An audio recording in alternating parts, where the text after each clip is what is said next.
dirigeants.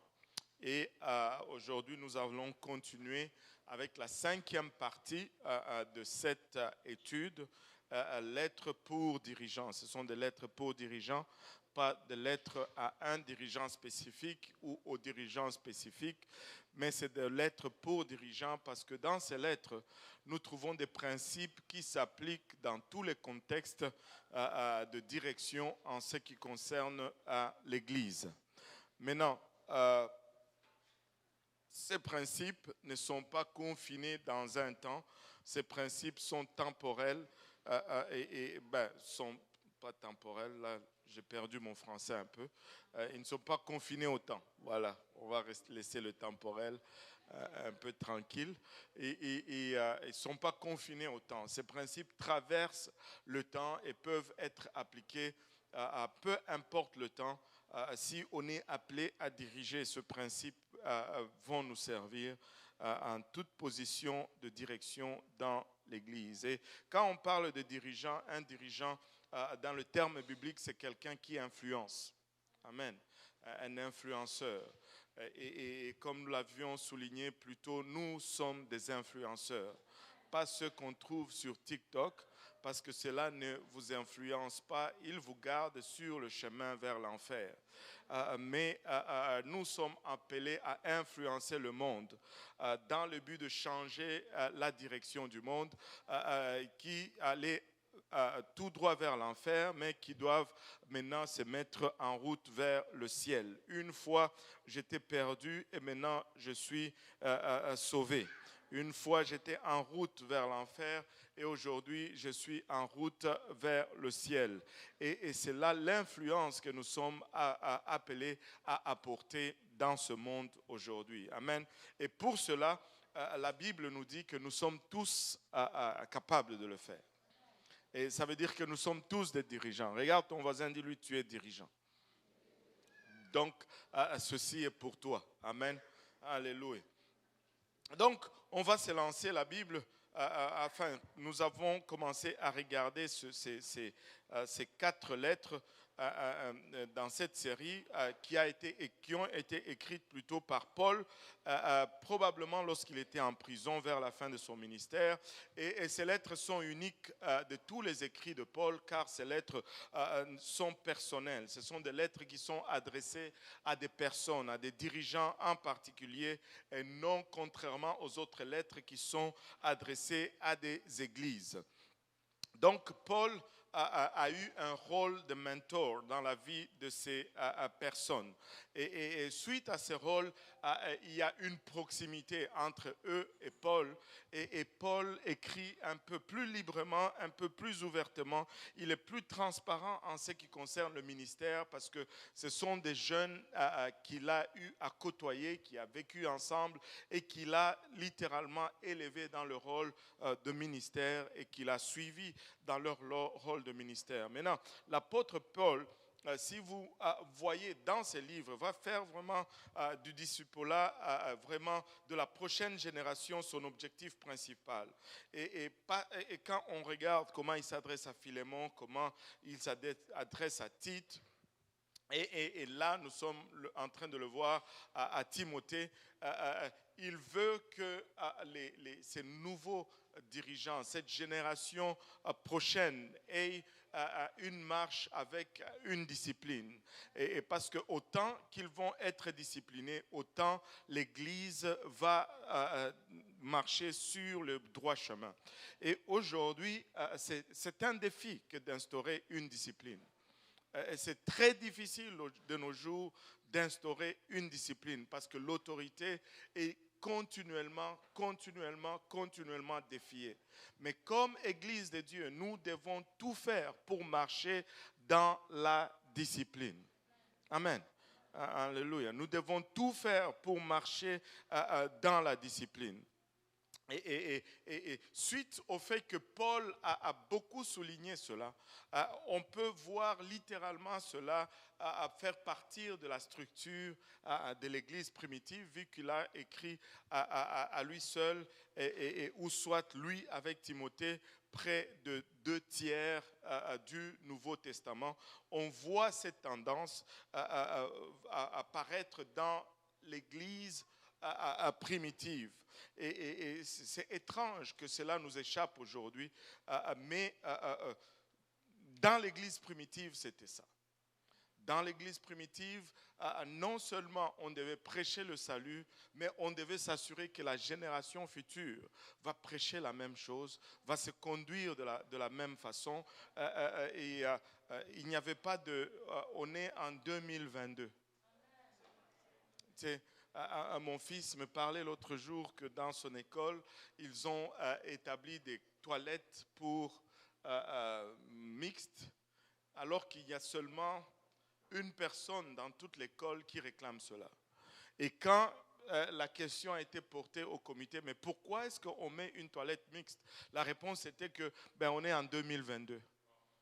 Bon, certes on est en 2022, mais l'Église doit rester l'Église.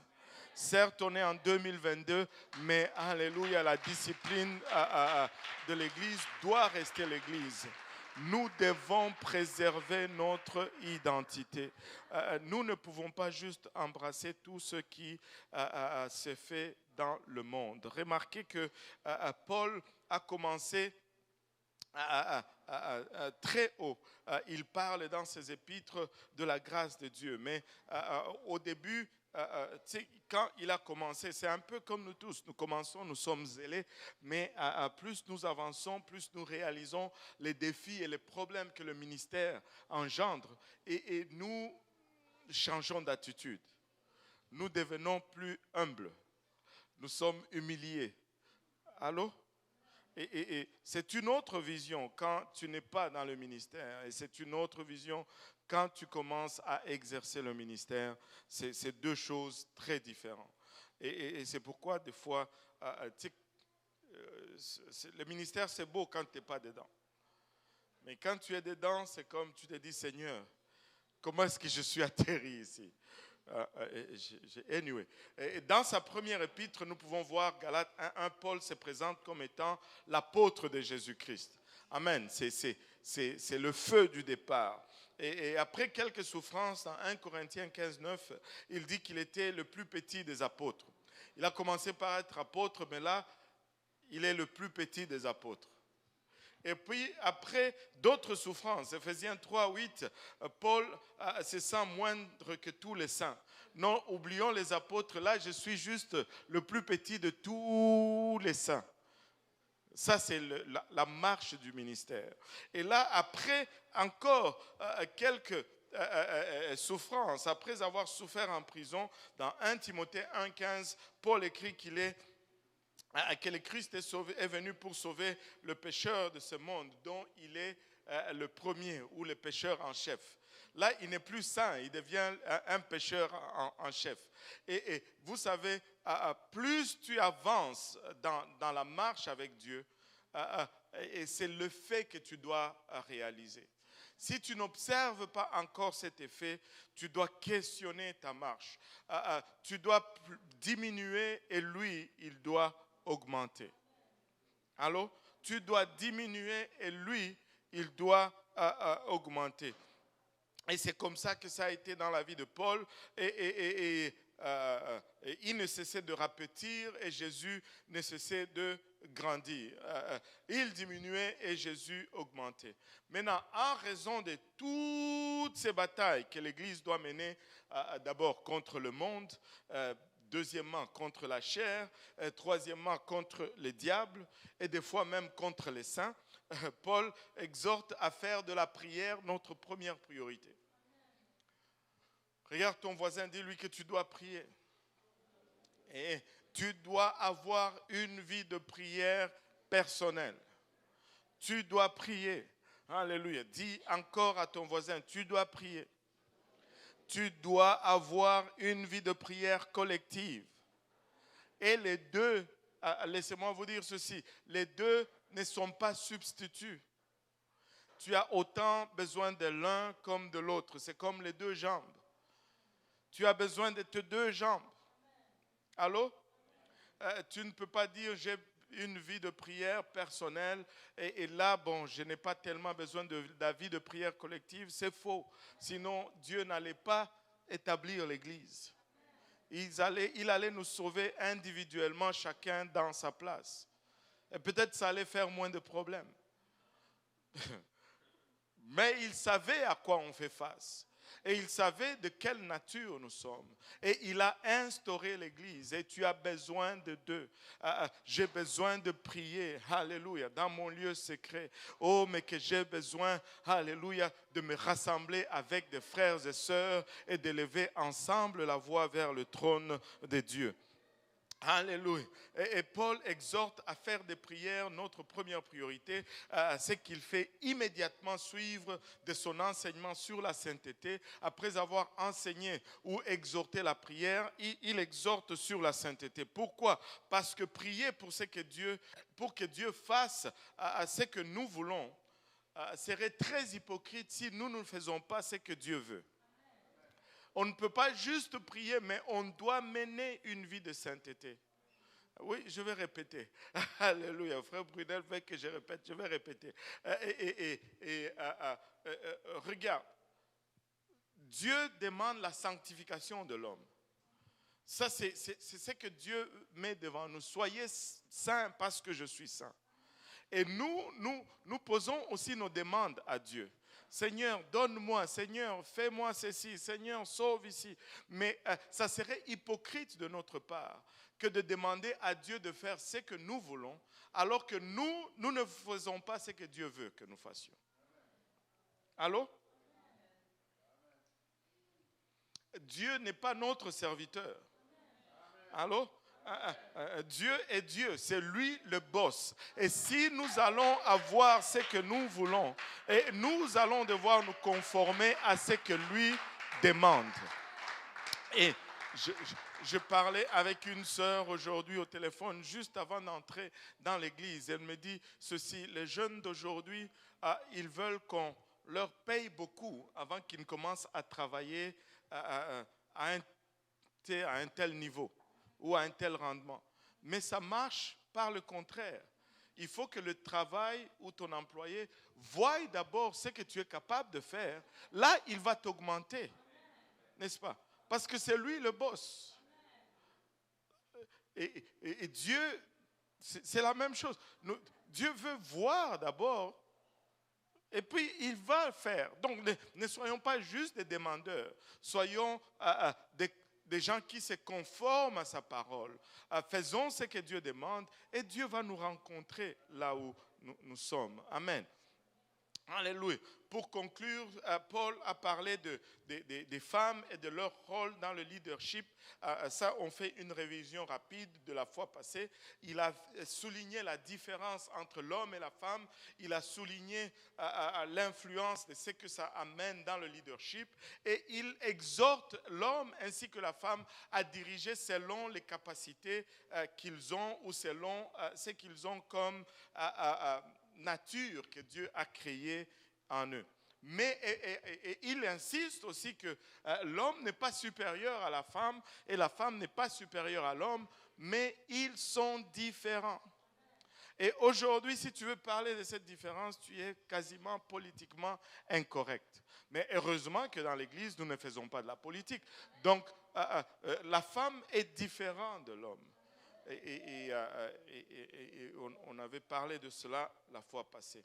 Et après cela, il va commencer à énumérer maintenant les qualificatifs d'un dirigeant. Et c'est ce qu'on va regarder aujourd'hui. À partir du chapitre 3, on va regarder quelles sont les qualités qui font de quelqu'un un dirigeant. 1 Timothée 3, 1 à 7. 1 Timothée 3, 1 à 7. Et c'est possible d'avoir un autre micro qu'on peut donner à Pasteur Jean-Yves, comme ça il va lire pour nous, ou bien on n'a plus de 100 fils. Hein? Ouais, on n'a plus de 100 fils. Bon, Pasteur Jean-Yves, peut-être tu peux t'asseoir là, comme ça le fil peut t'atteindre. Hein? Bon, on t'a séparé de ta dulcinée, mais bon, c'est juste pour un temps. Amen. Alléluia. C'est juste pour le service. Après, il va retourner là-bas. Amen. Alléluia. Alléluia. 1 Et- Timothée 3, 3, 1 à 7. 1 à 7. Cette parole est certaine. Si quelqu'un aspire à la charge d'évêque, il désire une œuvre excellente. Il faut donc que l'évêque soit irréprochable, mari d'une seule femme, sobre, modéré, réglé dans sa conduite, hospitalier, propre à l'enseignement. Il faut qu'il ne soit ni adonné au vin, ni violent, mais indulgent, pacifique, désintéressé. Il faut qu'il dirige bien sa propre maison et qu'il tienne ses enfants dans la soumission et dans une parfaite honnêteté. Car si quelqu'un ne sait pas diriger sa propre maison, comment prendra-t-il soin de l'Église de Dieu? Il ne faut pas qu'il soit un nouveau converti de peur qu'enflé d'orgueil, il ne tombe sous le jugement du diable. Il faut aussi qu'il reçoive un bon témoignage de ceux du dehors, afin de ne pas tomber dans l'opprobre et dans les pièges du diable. Alléluia. Maintenant, regardez ceci. Il y a beaucoup de termes ici, évêque, que nous utilisons. Là, dans ce passage, il a utilisé le terme évêque. Mais quand vous regardez vraiment dans l'Église de l'Ancien Testament, évêque, pasteur ou ancien, sont essentiellement, que tout le monde dise essentiellement, sont essentiellement synonymes dans le Nouveau Testament. Et ces trois mots signifient tout simplement un surveillant de l'Église et se réfèrent à des personnes qui sont matures et qui ont une sagesse et une expérience spirituelle. Pas nécessairement âgées, mais spirituellement matures et spirituellement sensibles. Et le mot pasteur a aussi le sens de berger, celui qui conduit et qui prend soin du troupeau de Dieu. Et lorsque vous comparez à les listes des qualifications données à Timothée et à Tite, on avait vu à Tite, c'est pourquoi certaines de choses vont sonner comme si on les avait entendues. Mais il est facile de voir que Paul a fait référence à des rôles des directions ou des positions de leadership très similaires. Et il est tout aussi facile de voir qu'il ne s'agit pas des positions politiques. Amen. Ce n'est pas une position politique quelconque. Ce n'est pas un chef dans un sens politique. Paul affirme clairement que le désir de diriger n'est pas une mauvaise chose. Allô? Mais, que tout le monde dise mais la façon d'atteindre ce rôle n'est pas de faire des plans. Ce n'est pas d'élaborer des plans. Tu ne peux pas atteindre le rôle de direction ou de dirigeant en montant un plan ou une stratégie. La façon de devenir dirigeant, c'est de servir. Et tout le monde dit servir. Alléluia. Dans l'Église, le leadership dépend beaucoup plus du caractère. Que tout le monde dise caractère. Ça va dépendre du caractère d'une personne plus que de ses compétences. C'est très souvent, nous allons, en tant qu'humains et dans cette société orientée vers la performance, la chose qui va nous sauter plus aux yeux, c'est la compétence. Mais Dieu, dans sa parole, nous incite plus à regarder le caractère plus que la compétence. Tu sais, c'est plus facile de développer des compétences que de bâtir le caractère. Certes, nous avons besoin des deux. Nous ne sommes pas en train de dire que nous ne voulons que des incompétents qui ont de bons caractères. Non. Mais le caractère va toujours avoir le dessus sur la compétence. Amen. Et le caractère est bien plus important. Et là, Paul va nous énumérer les qualificatifs ou les qualifications pour quelqu'un qui doit servir dans l'Église, pour quelqu'un qui doit être dirigeant. Il commence par dire dans le verset 3, le chapitre 3 plutôt, le deuxième verset, il dit qu'il doit être irréprochable. Et tout le monde dit irréprochable. Alléluia. Est-ce qu'il y a quelqu'un qui est sans péché ici? seulement la sœur Geneviève, ou à moitié. Il n'y a personne qui est sans péché. On est au moins d'accord là-dessus. Mais peuple de Dieu, arrêtons de pécher. Anyway, il n'y a personne sans péché. Amen. Mais qu'est-ce qu'il veut dire ici par irréprochable? Ce terme grec signifie rien sur lequel s'appuyer ou rien sur lequel on va accrocher quelque chose. C'est-à-dire qu'il ne doit y avoir rien dans sa vie sur lequel Satan ou les non-sauvés puissent s'appuyer pour critiquer ou attaquer l'Église. Aucun homme vivant n'est sans péché. Mais nous devons nous efforcer d'être irréprochables ou d'être au-dessus de tout reproche. Nous devons aspirer à cela. Nous devons nous conduire de sorte que. Amen. Et par la suite, il dit dans le même verset, mari d'une seule femme. Alléluia. Que tout le monde dise mari d'une seule femme. Maintenant, Paul n'était pas en train d'attaquer la polygamie ici. Parce que vraiment, la polygamie n'était pas le problème de l'Église primitive de l'époque. La pratique de la polygamie n'était pas vraiment le problème. Maintenant, ici, Paul est en train de parler d'une norme plus élevée pour les dirigeants. Regarde ton voisin, dis-lui, je suis un dirigeant. Alléluia. Maintenant, un dirigeant qui a divorcé s'expose lui-même et l'Église à la critique. Allô?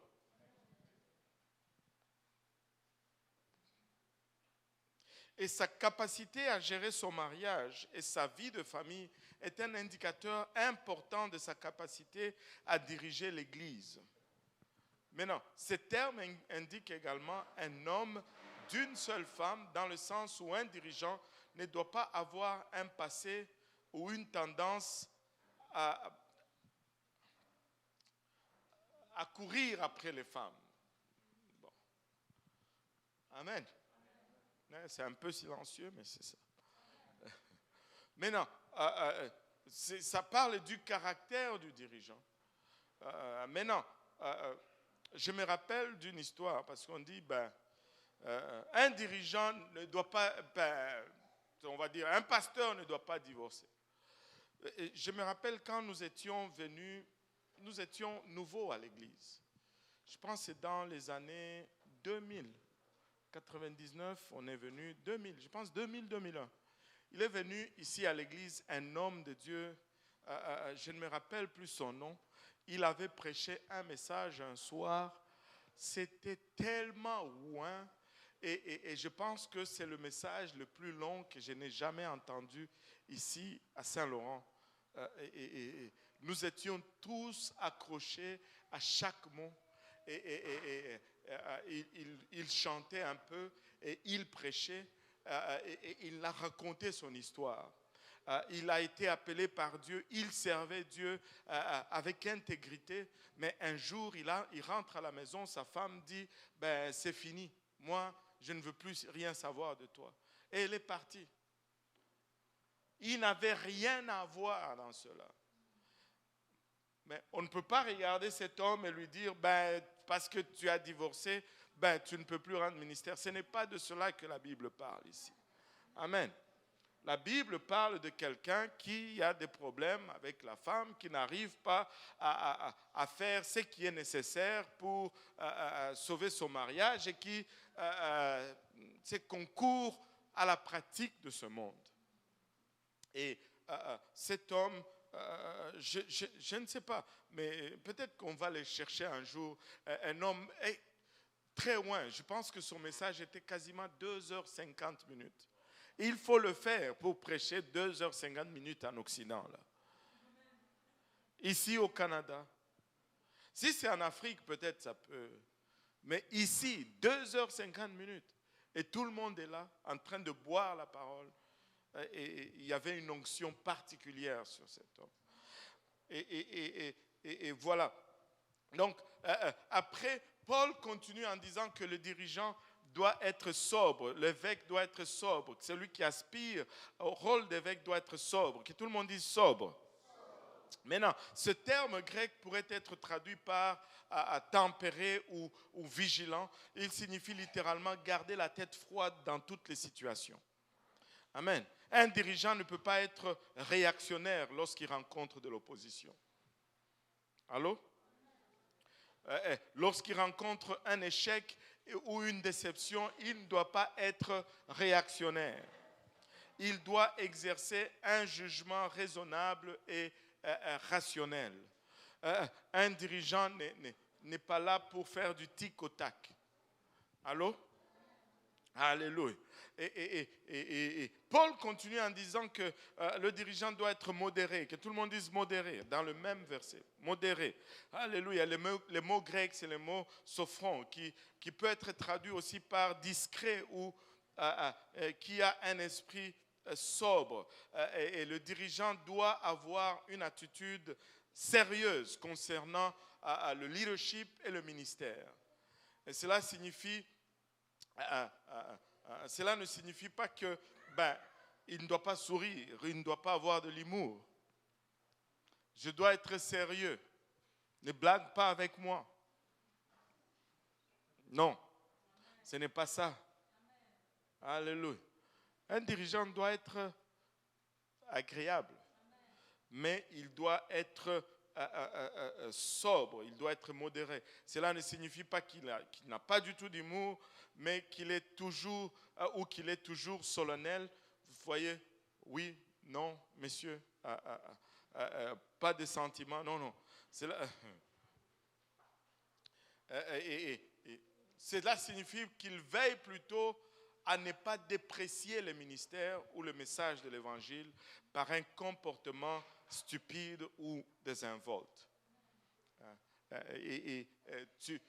Non seulement tu as la responsabilité des âmes, mais tu as aussi la responsabilité de l'office que tu présentes, que tu représentes, que tu occupes. Ce n'est pas seulement toi, mais c'est aussi l'autre dirigeant qui va venir après toi. Amen.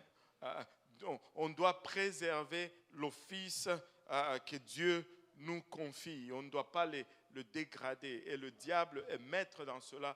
Pourquoi nous avons tous ces problèmes dans le monde? C'est parce que le diable a utilisé le dirigeant de ce monde pour dégrader l'autorité. Ils se sont conduits de façon désinvolte, de façon stupide.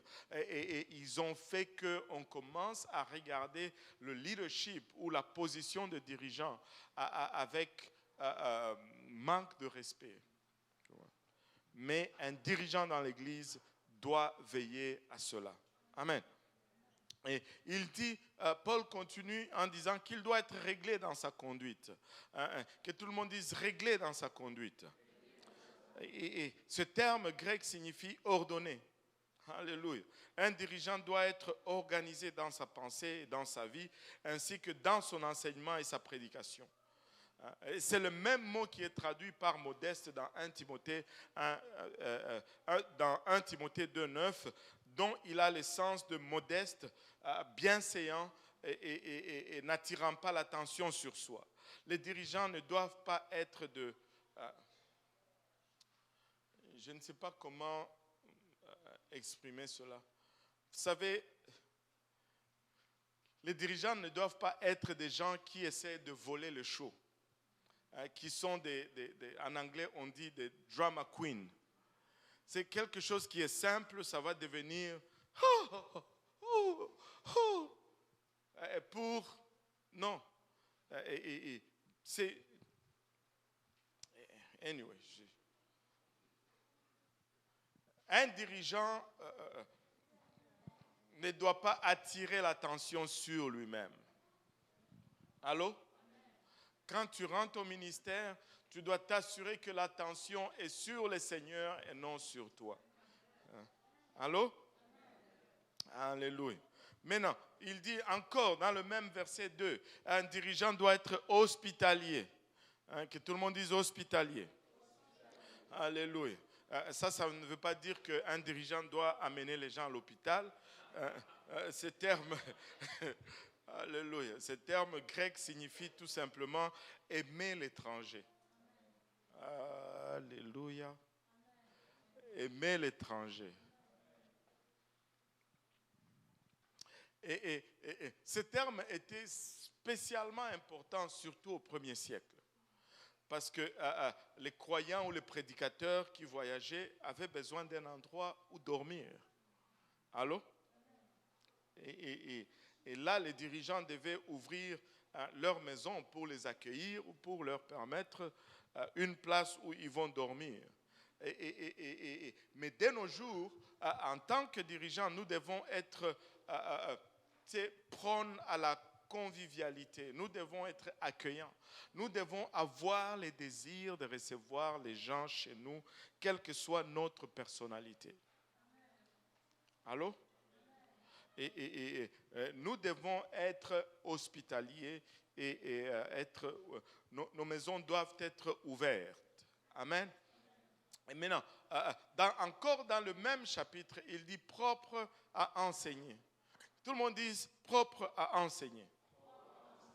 Cela ne signifie pas que tu dois prendre une douche avant chaque enseignement, mais ça, c'est une bonne chose, c'est une bonne pratique. Alléluia. Ça veut dire être apte à enseigner la parole de Dieu. Et parce que enseigner la parole de Dieu est l'une des principales responsabilités des dirigeants de l'Église. Si nous sommes tous dirigeants, qu'est-ce que ceci signifie? Ceci signifie que notre première préoccupation devait être de transmettre la parole de Dieu et non nos expérimentations. Allô? Nous devons être plus préoccupés à transmettre la parole de Dieu et non toute autre chose, et non tout autre concept. Enseigner la parole de Dieu est la principale, si ce n'est pas l'une des principales responsabilités des dirigeants de l'Église. Ils doivent être des étudiants attentifs et affirmer leurs compétences en communication afin d'aider les autres et à obéir à la parole. Et tu sais, il faut, certes, il y en a qui sont doués dans une chose, il y en a qui sont doués dans une autre chose, mais nous devons nous efforcer à développer cette capacité à communiquer simplement la parole de Dieu. Et moi, je pense qu'une des plus grandes handicaps, c'est lorsque nous sommes préoccupés de notre image lorsque nous transmettons la parole de Dieu. Si nous ignorons complètement notre image, vous allez vous rendre compte que la parole de Dieu va être transmise plus aisément et plus efficacement. Allô? Ne te préoccupe pas de comment tu parles, ne te préoccupe pas de comment tu parais, ne te préoccupe pas de comment les gens vont te voir. Préoccupe-toi plutôt de comment les gens vont voir Jésus-Christ. Et c'est parce que c'est là ta mission. Et très souvent, nous allons avoir peur de parler. Ce n'est pas parce que, tu sais, la peur de parler du Seigneur, on trouve sa racine dans la perception de l'autre de qui je suis. Allô? Tu sais, je suis rien, nous sommes rien. Nous avons été sauvés par la grâce de Dieu. Faisons reluire cette grâce partout où nous allons sans être préoccupés de vraiment où sont nos aptitudes. C'est pourquoi je pense, oh Chandara, en tout cas, pauvre Maman Tilmé, je vais user la pauvre Maman Tilmé. Regarde, moi je crois, je pense que c'est une révélation. Pourquoi elle est tellement efficace. L'autre jour, elle a invité un Afghan. Moi, je ne sais pas pour vous, mais ça me dépasse. Parce que ça, c'est le summum. Un Afghan, il est venu à l'église, Il s'est fait baptiser au nom de Jésus et il a reçu le don du Saint-Esprit. Un Afghan. En tout cas, moi je me bats encore à inviter un Congolais qui me comprend comme il faut. Moi je pense que c'est parce qu'elle ne se préoccupe pas du tout de comment elle paraît ou de comment elle parle, mais elle est plus remplie de ce Jésus qu'elle veut montrer à tout prix. Et si nous adoptons cette attitude, ça m'est égal comment on me voit, ça m'est égal comment je parais, mais il y a un Jésus glorieux qu'on doit élever et qu'on doit montrer. Alléluia. Et si la personne peut voir ce grand Jésus, on est efficace. Alléluia. Et écoute, nous allons être une église puissante. Avec ça va être très chaud. On va avoir des 100 visiteurs par service ici le dimanche. Et vous ne le croyez pas, mais laissez-moi vous dire, moi je veux le croire. Moi je veux le confesser. Moi je veux le voir des jours où on va avoir 100 personnes qui reçoivent le don du Saint-Esprit dans un même service. Ils étaient 3000 à être remplis du Saint-Esprit le jour de la Pentecôte. Et le jour de la Pentecôte, ils n'avaient pas de voiture, ils n'avaient pas de téléphone, ils n'avaient pas de courriel, ils n'avaient pas tout ce que nous avons comme moyen. Nous pouvons faire la même chose. Et en plus, nous avons cette promesse que, alléluia, l'église ou la maison de la dernière saison va avoir la double portion, va avoir la pluie de la première et de l'arrière-saison. Nous pouvons le faire. Nous pouvons le croire. Laissez-moi vous dire, la victoire est une décision. Et voir ce réveil est une décision que nous avons embrassée, que nous allons voir. Amen.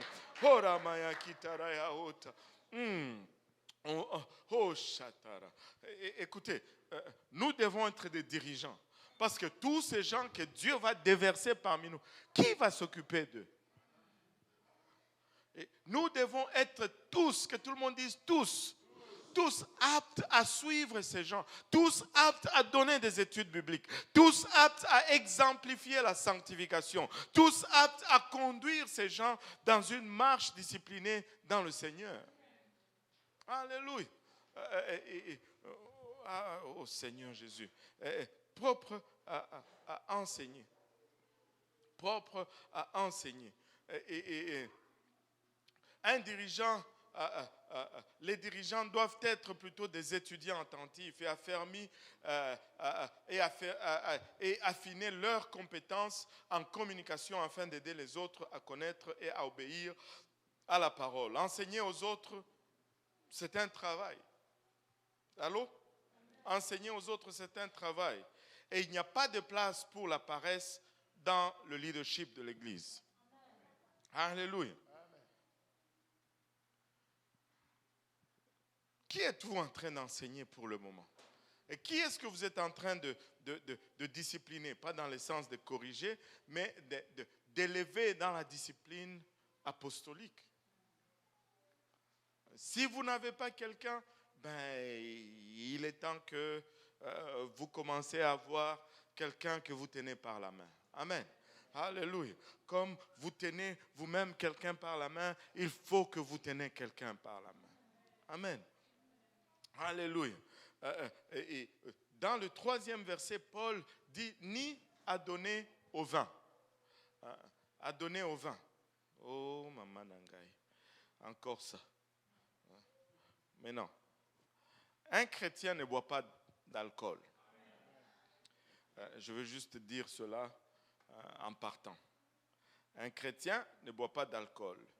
Et ce terme ici, vin, paroinos, vient de à donner au vin, c'est paroinos.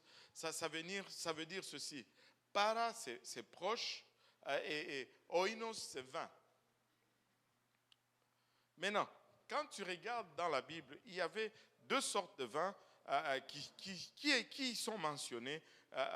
Il y a d'abord le vin non fermenté, et même le vin que Paul recommande à Timothée pour ses problèmes d'estomac, c'est un vin non fermenté. Amen. Et les gens vont utiliser 1 Timothée 5, 23, il dit, Paul a dit à Timothée de boire un peu d'alcool. Mais si tu le regardes, ils n'ont aucun mot de ventre. Où est ton mot de ventre avant que tu ne puisses boire cet alcool? Et Paul n'a pas dit, si tu as un mot de ventre, tu peux prendre une bouteille de Molson. Allô? Ou du Johnny Walker. Essaye d'en prendre. Ça ne va pas soulager un mot de ventre, cela. Et tu vas juste savoir que ce n'est pas une bonne recommandation. Ce n'est pas un bon médicament pour un problème de ventre. Allô? Des fois, nous... Anyway. Maintenant, le vin non fermenté était accepté et le vin fermenté n'était pas toléré parce que le vin fermenté est un moqueur, comme Proverbe dit dans le livre de Proverbe 21, 23, 31. Et il y a une très grande différence entre ces deux types de vins, alcoolisés et non alcoolisés dans la Bible.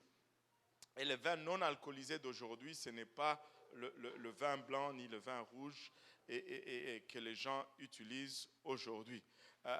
Le vin, on dit du vin, c'est juste le jus ou le produit de raisin pressé frais, c'est appelé le vin. Alléluia. Les dirigeants doivent éviter même l'apparence du mal. En fait, Paul est en train de dire, si tu utilises vraiment ce mot paroinos, il dit, ne soyez pas proches du vin. Il ne parle même pas de boire. Il dit, ne soyez pas proches du vin. Ne soyez pas proches même du vin. Et il continue dans le verset 3, il dit, ni violents, les dirigeants ne doivent pas être des querelleurs ou des gens qui cherchent la bagarre. Amen. Même si des gens nous taquinent dans notre stationnement. Amen. Aïe, aïe, aïe, aïe, aïe. Pas tout le monde ne comprend. Alléluia, ça c'est une blague à l'interne, comme ils disent. Nous, les dirigeants ne cherchent pas la bagarre. Et tu sais, taper en retour pour se venger, et là, quand on dit cela, souvent on pense seulement à frapper quelqu'un physiquement ou quand on parle de chercher la bagarre. Non, non, c'est une bagarre aussi bien physique que verbale. Amen. Alléluia. Et un dirigeant ne s'engage pas dans la bataille. Un dirigeant ne s'engage pas dans des contentions. Ce n'est pas un bagarreur. Amen. Alléluia. Et mon fils me disait, la Bible dit, il me parlait en anglais, vengeance is mine, saith the Lord. Et puis il dit, la vengeance est à moi. C'est ce que dit l'Éternel, que la vengeance est à moi. Vengeance is mine. Non, non, ce n'est pas ce que la Bible dit. La Bible dit que la vengeance est à lui, hein, pas à moi. Hein, le mine, là, c'est le Seigneur. Vengeance is mine. Aïe, aïe, aïe, aïe, aïe. Alléluia. Et bien sûr, c'était un moment de blague. Et lorsque les autres vous attaquent,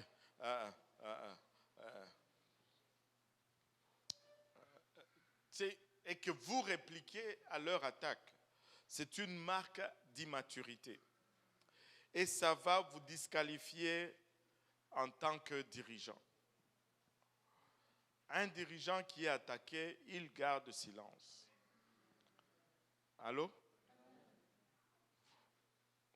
Je sais que c'est dur, mais c'est ce qu'il faut faire. Allô? Tu voulais diriger, non?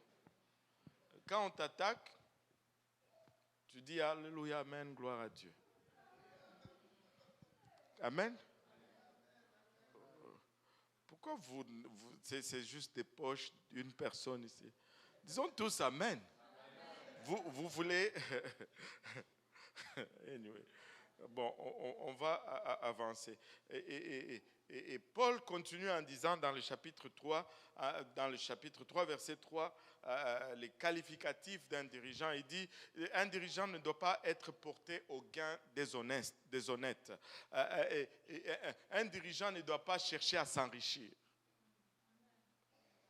Oh, maman nangaye. Là, il y a des gens qui disent, oh, moi je ne veux plus être dirigeant, pasteur. On va dire à s'enrichir de façon malhonnête. Mais non, mais laissez-moi vous dire, honnêtement, s'enrichir ne doit pas tout simplement être l'objectif d'un dirigeant. Allô? Vous savez, c'est seulement les évangélistes à la télé qui ont des grosses voitures, des grosses maisons, des gros avions. C'est pas la vraie vie là. C'est seulement des escrocs qui ont ça là. Allô? Si tu travailles pour Dieu, tu vas être comme Paul, comme Pierre et comme ces gens-là dans la Bible. Allô? Là, certains me regardent et disent, ah, moi, Dieu ne m'a pas appelé. Non, il t'appelle.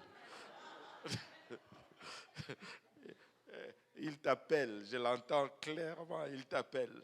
Alléluia. Et il est possible d'utiliser le ministère pour faire de l'argent. Et nous pouvons en être témoins, il y en a beaucoup. Mais si un homme n'a pas d'intégrité, il va faire cela. Non pas que le pasteur soit surpayé dans la plupart des églises. C'est même le contraire. Les dirigeants cupides ou paresseux ont toujours des combines financières qu'ils vont monter. Il va toujours y avoir des combines financières. Et ces activités vont éroder leur caractère et entraver leur ministère aussi bien dans l'Église qu'à l'extérieur de l'Église. Tu vois, comme pasteur, tu ne dois pas avoir des deals financiers. Comme dirigeant, tu ne dois pas avoir des deals financiers avec les saints. C'est très inapproprié. Même si tu es le plus honnête. Écoute, si tu ne peux pas servir ton peuple juste gratuitement, ne sers pas. Ne le fais pas. Tu n'es pas obligé de le faire. Amen. Mais si tu commences à demander un salaire, ça va affecter comment tu es perçu comme dirigeant. Et tu vas déteindre sur le rôle ou la fonction que Dieu a placée dans l'Église. Allô? Donc, si tu veux monter une entreprise, abandonne le ministère. Et ne sollicite pas. Tu veux monter une entreprise, mais tous tes clients, ce ne sont que les gens de l'Église. Ça, ce n'est pas enrichir l'Église, ça, c'est appauvrir l'Église. Allô? Les levées de fonds qui se font toujours. Il faut qu'on aille chercher l'argent dehors. Souvenez-vous de comment il s'appelle encore, Agé. Il a dit, l'or et l'argent des païens vont venir pour construire le temple de Dieu. Allô? Et quand tu rentres dans le ministère, tu dois dire non à beaucoup de choses. Ce n'est pas que c'est un péché, mais ce n'est pas éthique. Allô? Et ça ne paraît pas bien. J'ai toujours été sollicité, très souvent, les gens qui vendent les assurances, ils vont me dire, oh pasteur, je vais faire une présentation dans l'église. Je dis toujours non. Parce qu'ils vont prendre le manteau du pasteur pour une envol financier. Parce que si on dit oui, c'est comme si on approuve leurs produits. Mais ce n'est pas qu'on approuve ou on désapprouve, c'est que l'église, ce n'est pas la place pour cela. Ce n'est pas dans le temple qu'on vient vendre ses brebis. Non, ça doit se vendre dehors. Amen. Mais ici, nous devons garder ces lieux saints pour le salut des âmes. C'est une maternité et ça doit être sanctifié. Amen. Alléluia. Ah, toi, tu voulais faire des affaires, hein? Ouais. Ok, ben, bon, juste une question, pas des sous-questions, parce que j'ai beaucoup de matière à donner aujourd'hui. Ouais.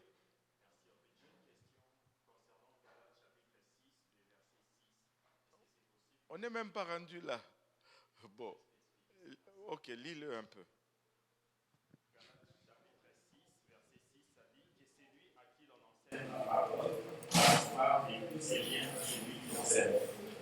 Oui, c'est-à-dire à celui à qui on enseigne la parole, fasse part de tous ses biens à celui. Ça, c'est la parole parle. Tu sais, quand tu enseignes quelqu'un, hein, tu sais, il y a un travail spirituel qui se fait. Tu sais que quand tu enseignes, tu commences à enseigner quelqu'un, tous les démons qui étaient sur lui t'attaquent. Parce que tu fais la guerre, tu sais, avec lui. Allô? Est-ce qu'il y en a qui sont choqués par cela? Bon, tu sais, maintenant il y a une bataille. Il y a une vertu que celui qui t'enseigne gaspille en t'enseignant. Il paye un prix.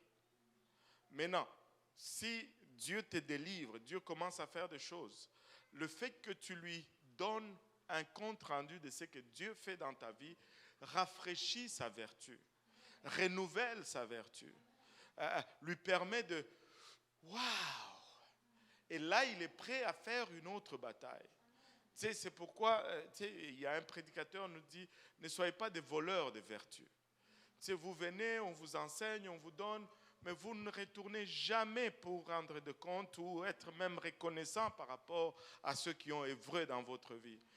Mais eux, ils sont épuisés parce que tu arrives à une place où tu te dis ah, est-ce que ça a fonctionné ou ça n'a pas fonctionné? Et là, tu es un peu démotivé. Il faut retourner la vertu à celui qui l'a à s'aimer en toi. C'est un peu dans ce sens que ce verset-là va. Maintenant, si on peut retourner rapidement dans notre étude, et après les gains déshonnêtes, la Bible nous dit, ou Paul dit dans verset 3 de 1 Timothée 3, il dit qu'un dirigeant doit être indulgent. Tout le monde dit indulgent. Et ces mots grecs signifient doux, signifient léger. Il ne s'agit pas seulement d'une action, une action patiente, mais d'une attitude patiente. Il y a une différence lorsque ta patience est dans une action et il y a une différence lorsque tu as cette attitude de patience. Si ton attitude est patiente, tu dégages la paix. Tu dégages la douceur. Ça doit être imprégné dans ton attitude et non ponctué sur des actions. Les dirigeants doivent être capables de traiter les gens avec douceur et de réagir de la même manière aux inévitables critiques qui leur sont adressées. Si tu es dirigeant, tu vas être critiqué. Tu es dirigeant, tu vas être critiqué. Alléluia. Mais tu dois essayer toujours, tu dois toujours réagir avec douceur. Un dirigeant doit être doux dans son caractère et non pas dur ou dominateur avec ceux qu'il dirige. Allô?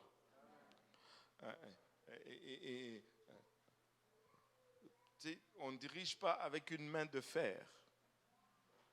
Allô? Alléluia. Et dans le 3e verset encore, il dit qu'un dirigeant doit être pacifique. Tout le monde dit pacifique. Et un dirigeant doit être un artisan de la paix. Wow. Nous devons rechercher la paix. Si nous allons rechercher la paix, la première, en tout cas ça c'est moi, une des premières capacités que nous devons développer en nous, c'est le pardon. Et s'il y a des gens qui devaient être des pardonneurs, c'est bien nous. Si nous regardons combien Dieu nous a pardonné, comment est-ce que pouvons-nous oser ne pas pardonner quelqu'un? Oh Seigneur Jésus. Oh, il a fait ceci, ça nous est égal. Et si on listait ce que tu as fait au Seigneur?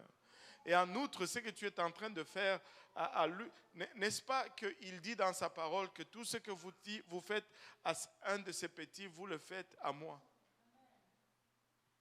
Oh Seigneur Jésus. Nous devons être prêts à pardonner. Et nous devons être des artisans de la paix et non des combattants. Et cela ne signifie pas compromettre nos convictions, mais que nous devons apprendre à être en désaccord sans être désagréables.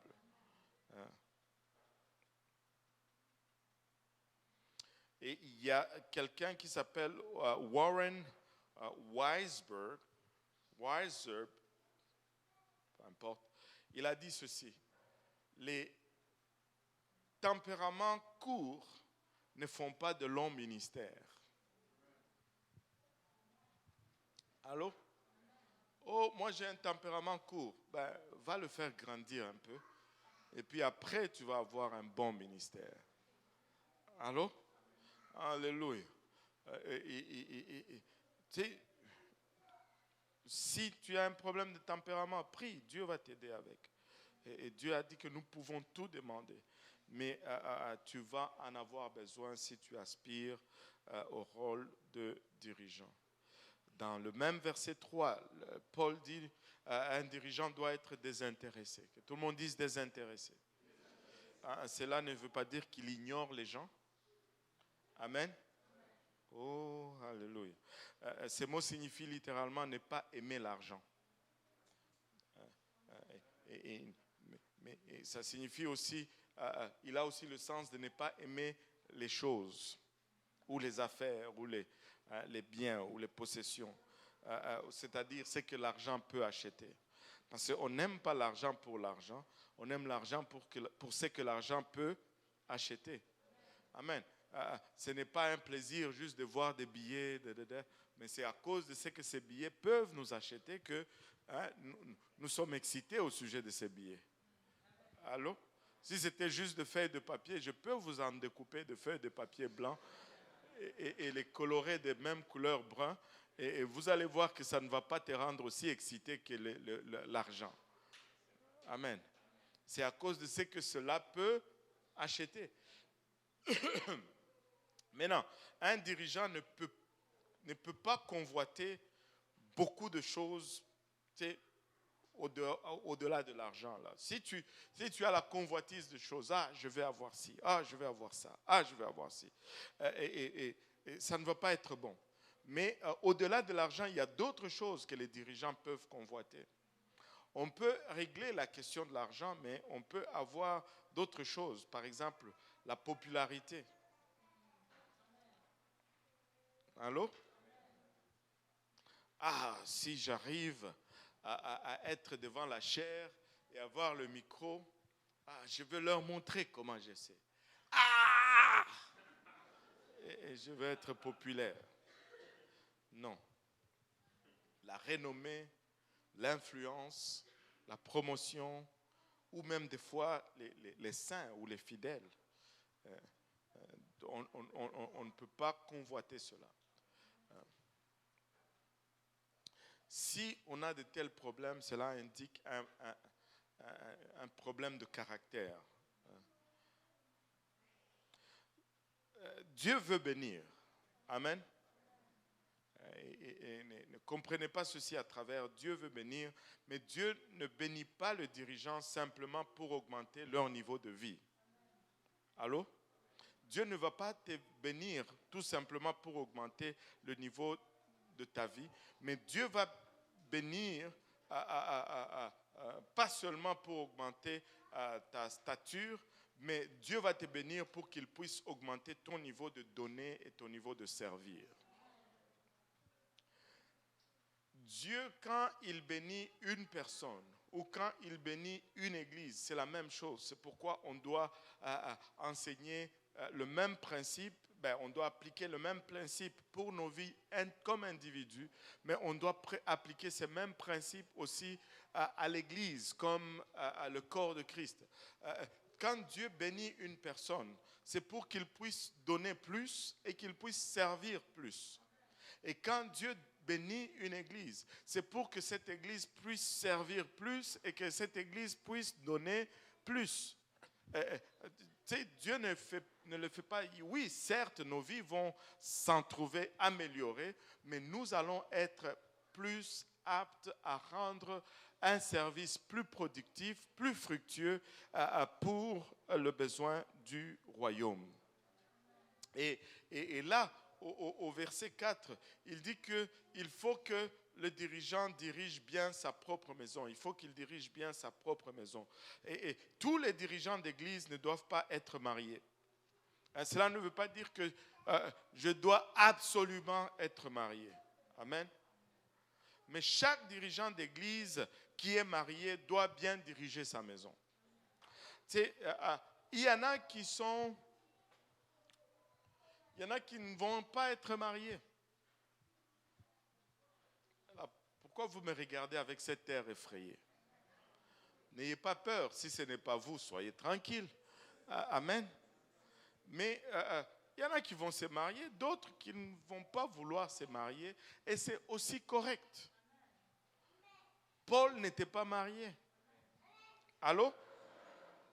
C'est aussi correct. Allô? On n'est pas obligé forcément de se marier.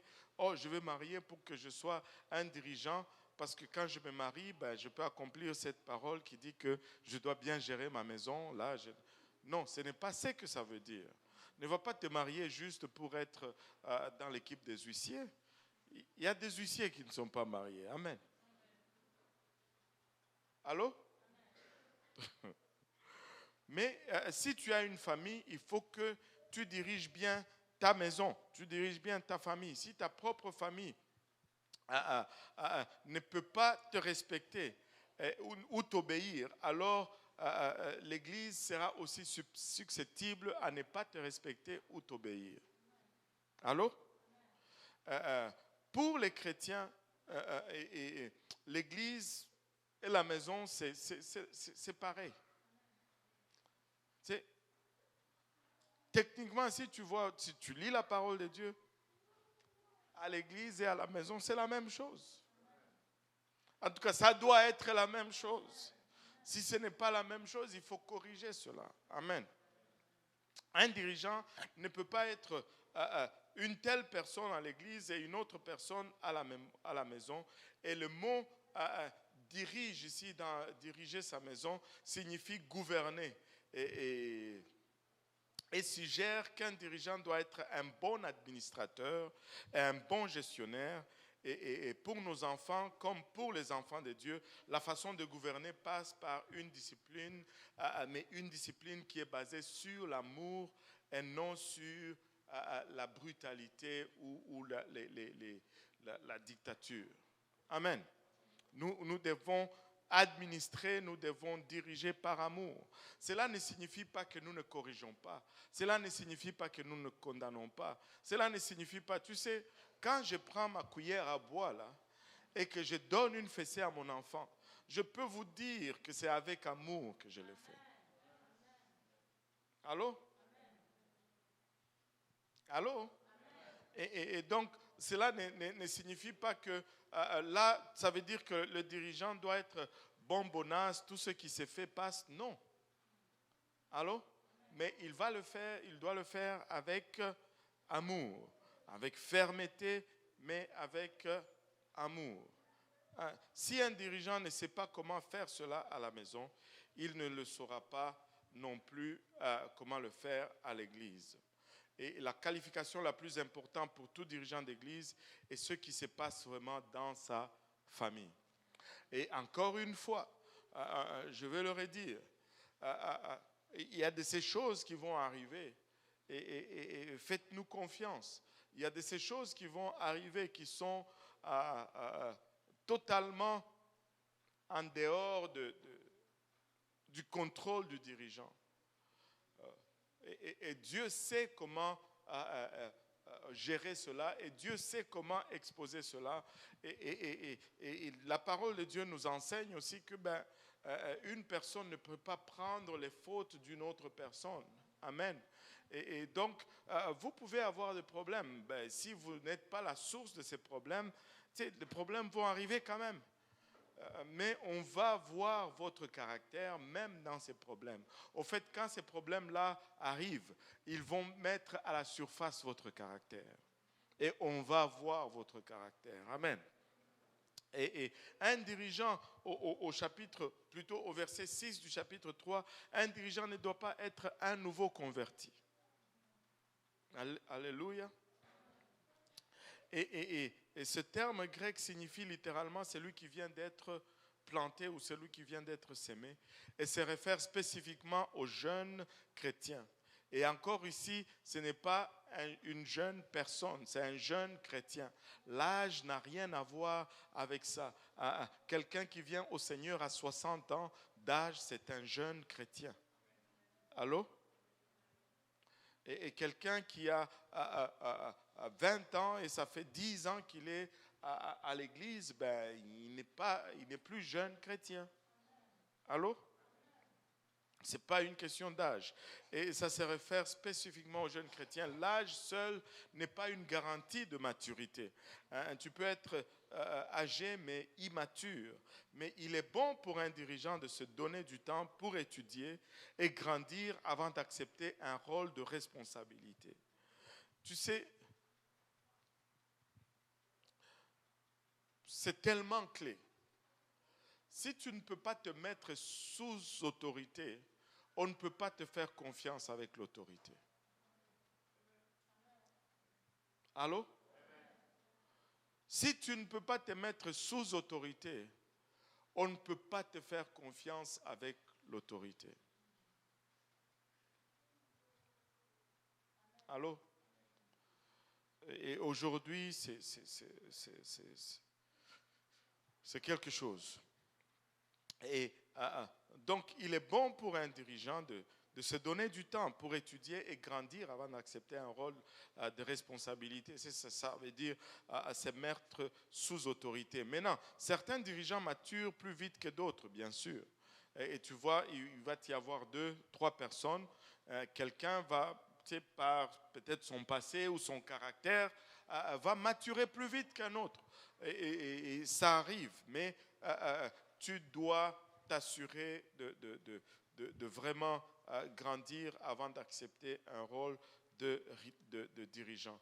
Satan aime voir un jeune dirigeant réussir et devenir fier, car cela lui donne une porte ouverte pour démolir intérieurement ce qui a été construit extérieurement. Assurez-vous d'abord assurez-vous d'aborder plutôt toute position de leadership avec attention et avec humilité. Avec précaution et avec humilité. Tu sais, quand on te donne une responsabilité, ce n'est pas pour commander, c'est pour servir. Et si tu as cette conception, tu vas avoir moins l'attitude de commander et tu vas servir. Il faut servir, il ne faut pas, il faut marcher vraiment avec humilité.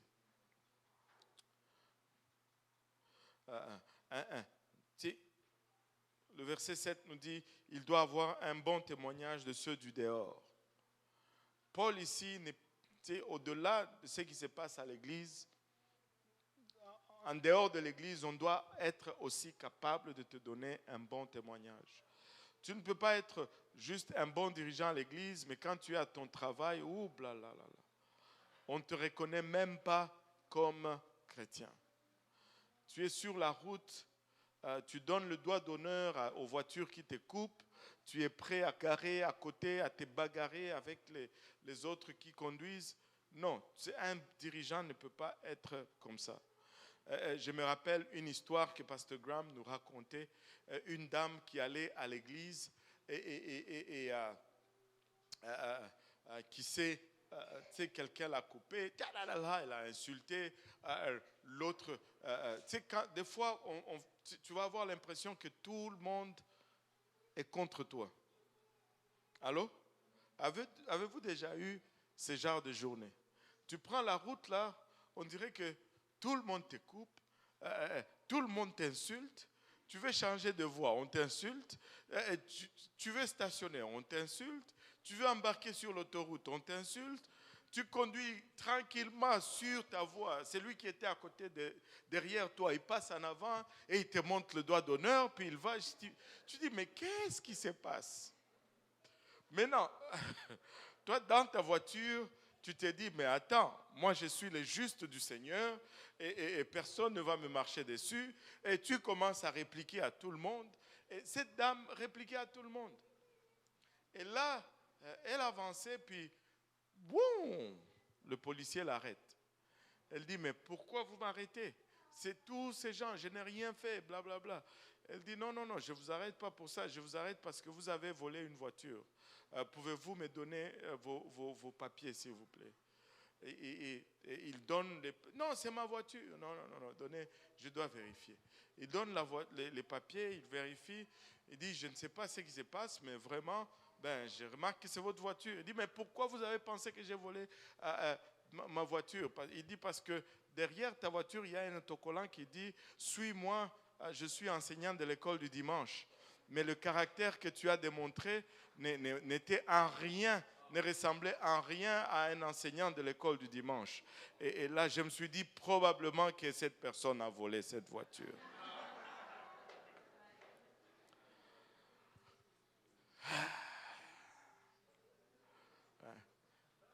Il faut que ceux du dehors aussi donnent le même témoignage que ceux du dedans. Allô? Oh boy. Alléluia. Les dirigeants sont toujours tenus à un standard plus élevé, tant dans l'Église qu'à l'extérieur de l'Église. Surtout s'il s'agit de ceux qui ne sont pas sauvés. Les dirigeants sont constamment placés sous le microscope. Les gens nous regardent, ils vont vous regarder. Tout le monde peut faire toutes ces bêtises.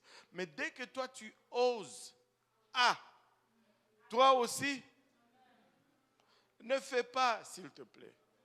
Ne fais pas. Un mauvais témoignage en dehors de l'Église est un impact sur le témoignage de l'Église en entier aux yeux du monde. Et la vie d'un dirigeant, sa parole et ses affaires doivent toujours être irréprochables. Et il faut toujours que nous aspirons à cela. Amen. 1 Timothée 3, 8 à 13. 1 Timothée 3, 8 à 13. 1 Timothée 3, 8 à 13. Les diacres aussi doivent être honnêtes, éloignés de la duplicité, des excès du vin, d'un gain sordide, conservant le mystère de la foi dans une conscience pure, qu'on les éprouve d'abord et qu'ils exercent ensuite leur ministère, s'ils sont sans reproche. Les femmes, de même, doivent être honnêtes, non médisantes, sobres, fidèles en toutes choses. Les diacres doivent être maris d'une seule femme et diriger bien leurs enfants et leur propre maison, car ceux qui remplissent convenablement leur ministère s'acquièrent un rang honorable et une grande assurance dans la foi en Jésus-Christ. Maintenant, le mot anglais diacre ici vient du mot grec diakonos, ce qui signifie tout simplement un serviteur. Et diacre, ce n'est pas, tu sais, des fois on nous demande dans l'église, oh, vous n'avez pas de diacre.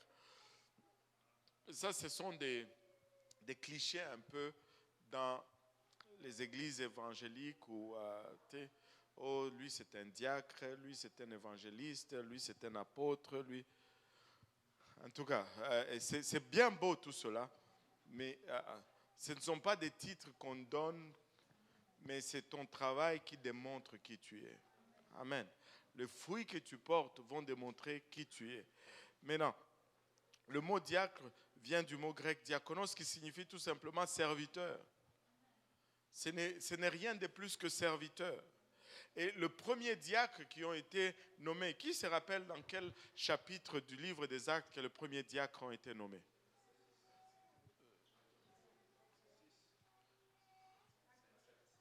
« 5, 6, 7, 8. On va finalement y arriver. 9, 10, 11. Non, chapitre 6. C'est le chapitre 6, là où on nomme le premier diacre. Maintenant, qui se rappelle pourquoi on a nommé ces premiers diacres? Servir aux tables. Juste servir la nourriture aux tables. C'était ça, un diacre à l'origine. Ah, je suis diacre dans l'église. Va servir la nourriture aux tables. Et ce n'est pas un titre diplomatique ou politique, je veux dire. J'écoutais un autre prédicateur, mon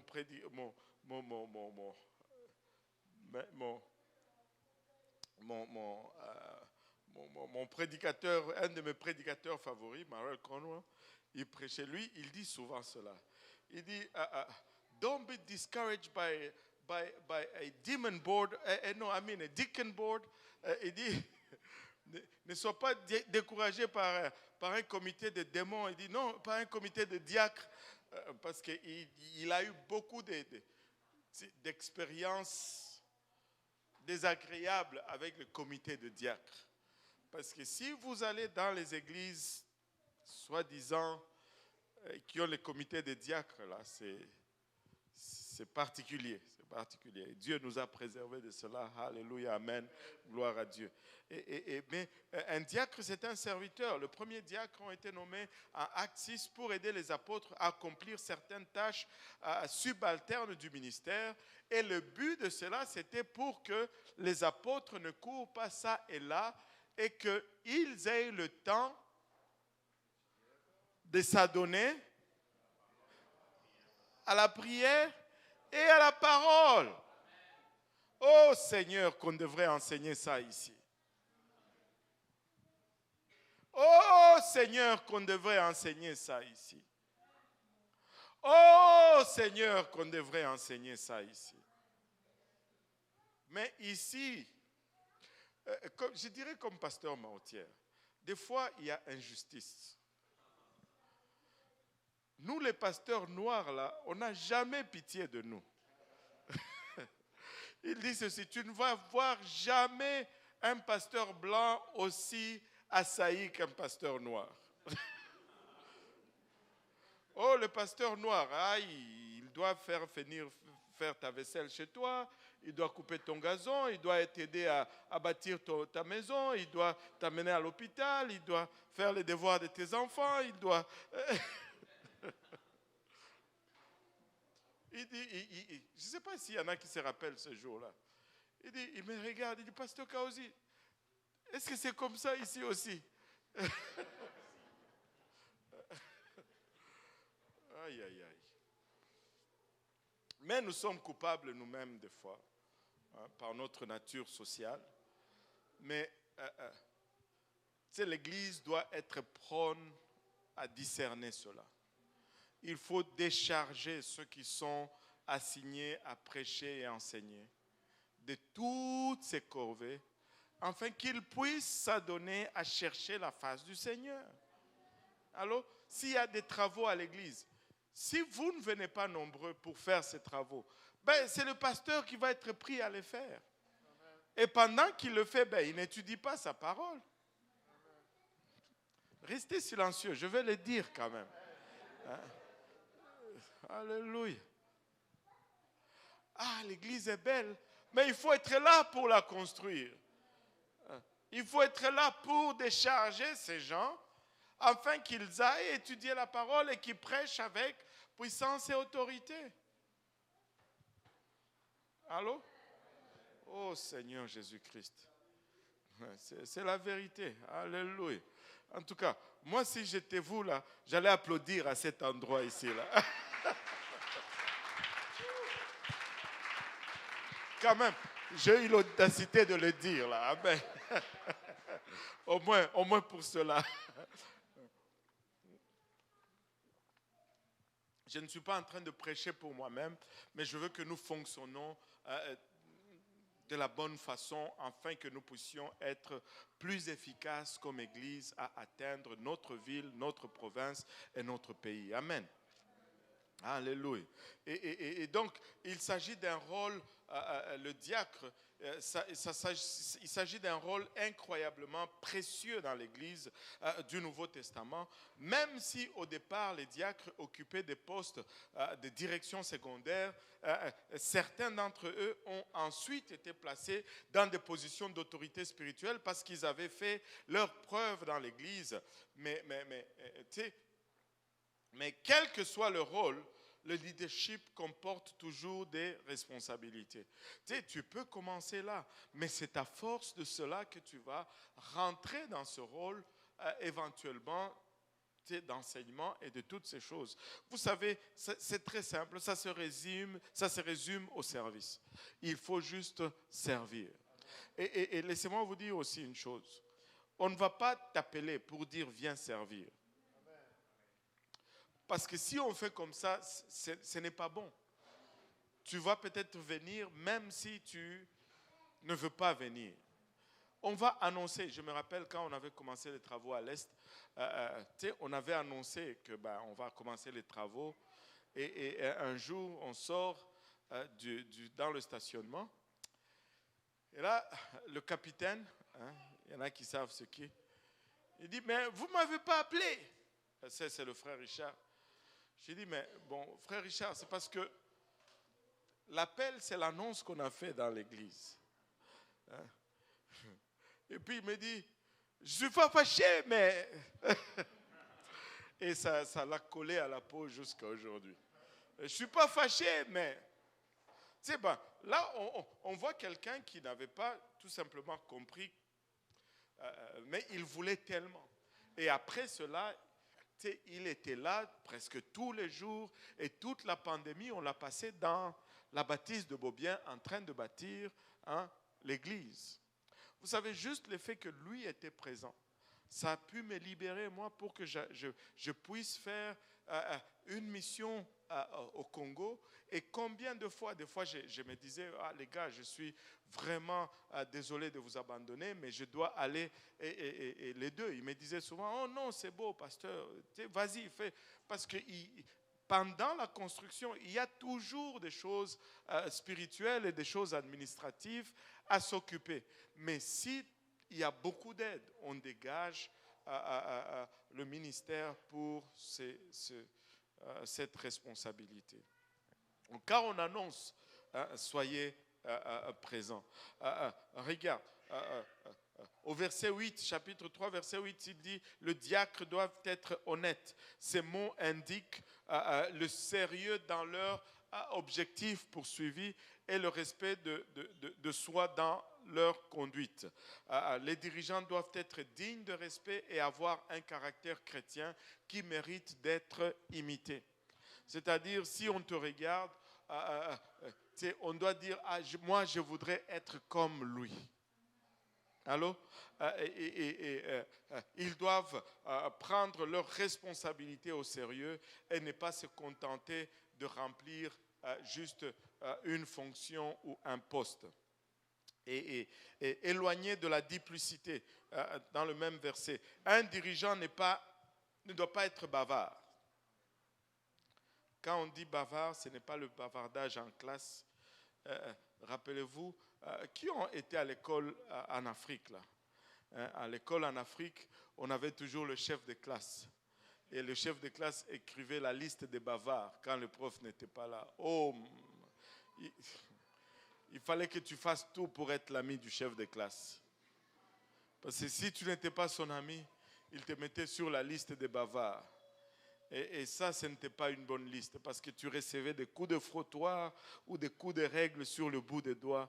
C'était la vraie discipline, je vous dis. Mais un dirigeant ne doit pas être bavard, c'est-à-dire il ne doit pas rompre les confidences. Allô? Un dirigeant est tenu de garder certaines choses secrètes. Un dirigeant doit pouvoir garder des confidences.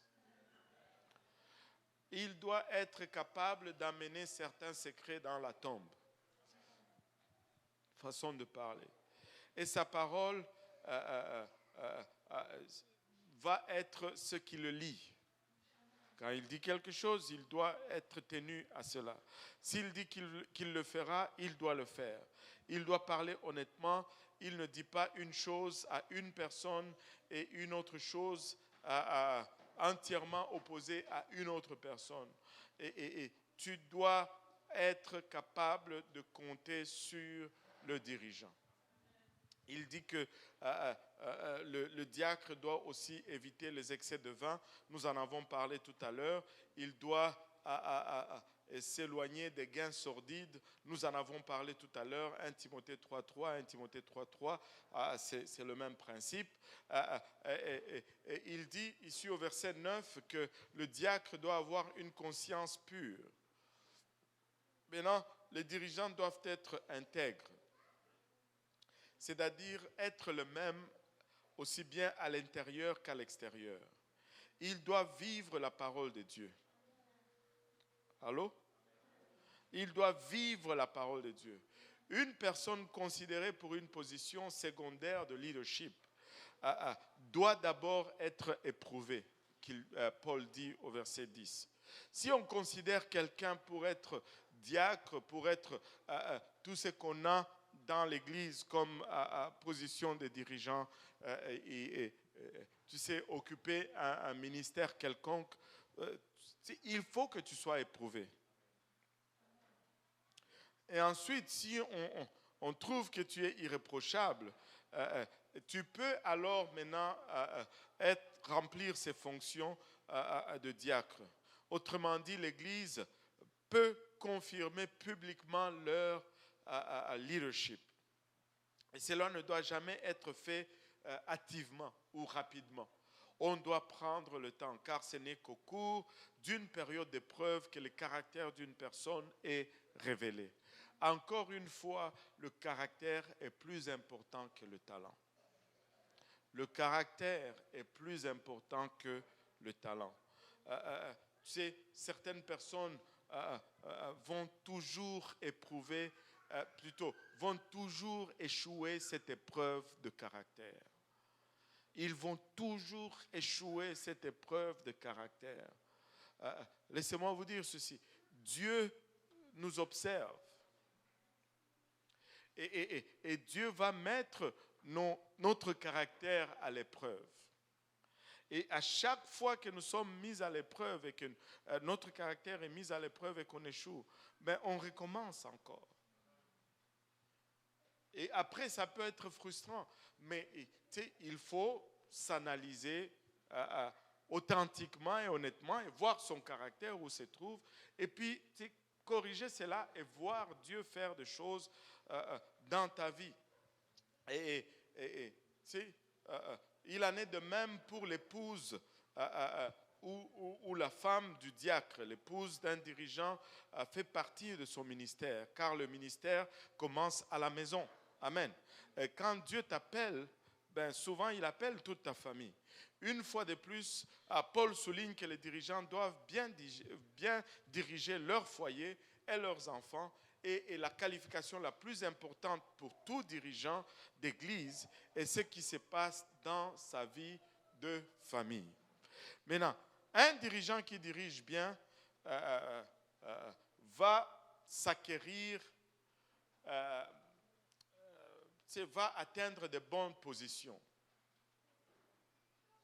Et il va avoir beaucoup d'assurance parce qu'il fait bien son travail. Tu vois? Et laissez-moi vous expliquer une chose que j'ai découvert récemment. Et en écoutant le célèbre Johnny James, qui est décédé, je pense, hier ou avant-hier. Ouais, Johnny James est décédé. C'est une grande perte. Le ciel se réjouit, mais c'est une grande perte pour nous ici sur Terre.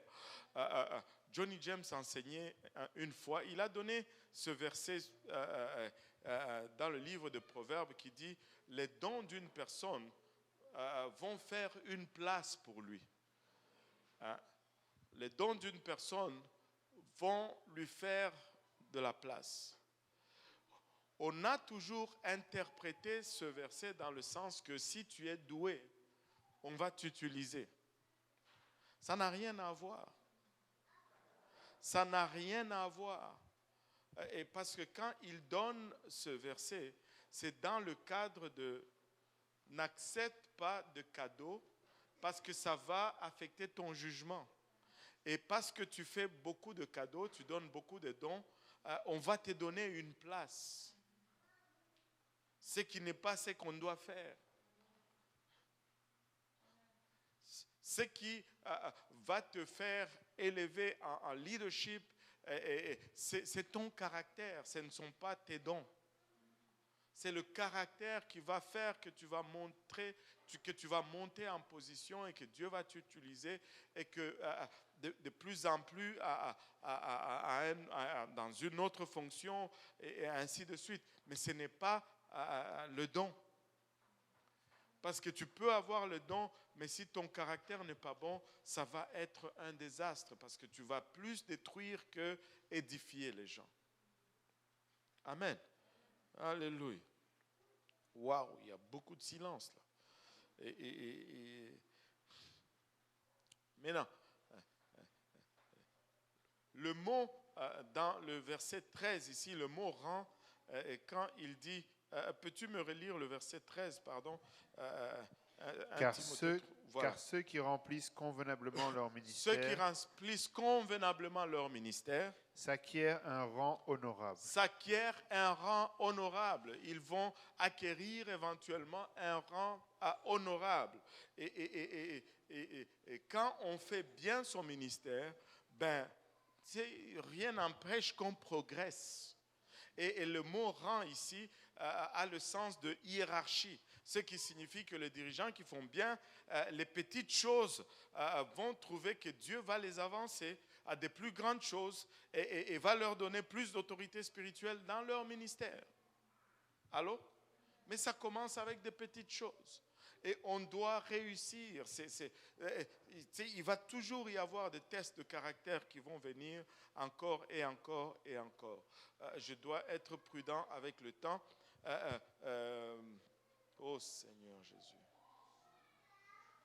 Il y a tellement de bonnes choses. Écoutez, n'est-ce pas de bonnes choses que Dieu est en train de nous donner ces derniers temps? Alléluia. Là, je ne sais pas si je m'arrête ou si je coupe. Donnez-moi encore 5 minutes. Bon. 5 minutes et on va conclure. Alléluia. 1 Timothée 3, 14 à 16. 1 Timothée 3, 14 à 16. Je t'écris ces choses avec l'espérance d'aller bientôt vers toi, mais afin que tu saches, si je tarde, comment il faut se conduire dans la maison de Dieu, qui est l'église du Dieu vivant, la colonne et l'appui de la vérité. Et sans contredit, le mystère de la piété est grand. Celui qui a été manifesté en chair, justifié par l'Esprit, vu des anges, prêché aux gentils, cru dans le monde, élevé dans la gloire. Maintenant, Paul est en train de nous dire ici, son point, c'est que chaque dirigeant doit se rappeler vraiment qu'est-ce qu'il est en train de diriger exactement.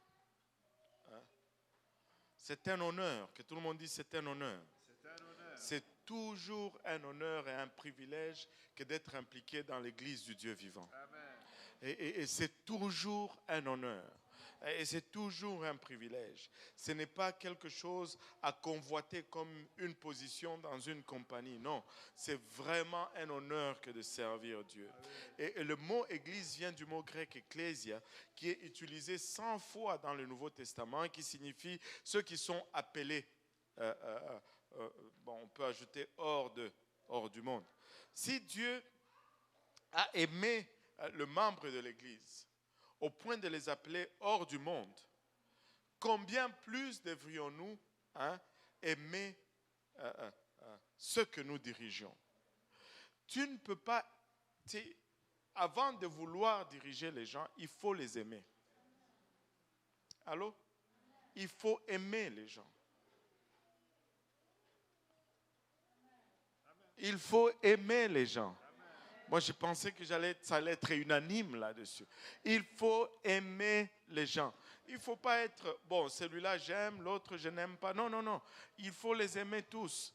Bon, cela ne veut pas dire que tu vas avoir le même niveau de relation avec tout le monde, mais ton niveau de relation devrait être agréable avec tout le monde. Amen. Allô? Amen.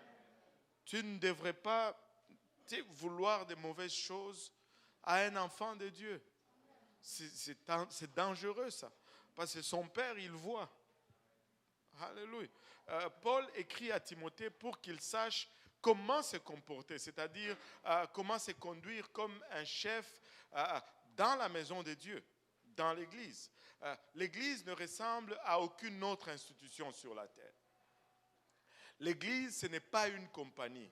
L'Église, ce n'est pas le gouvernement. L'Église, ce n'est pas une association caritative.